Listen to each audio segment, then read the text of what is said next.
Сәлем. Бағлан Әбдірайымов бір күнде $22.000 ұтылдым.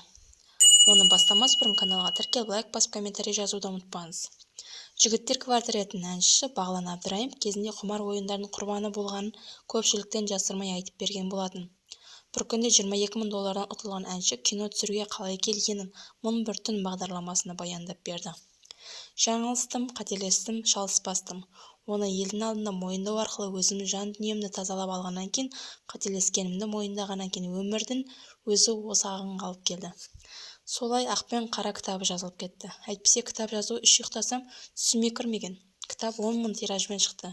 Бәрі сатылып кетті. Сол кезде мынау дайын сценарий екен. Бағлан аға, кино түсірмейсіз бе деп ұсыныс айтылды. Бірақ ол кезде маған кино әлем мүлдем бөлек. Қолымнан келмейтін жат нәрсе еді. Уақыт өте келе міне кино түсірілді.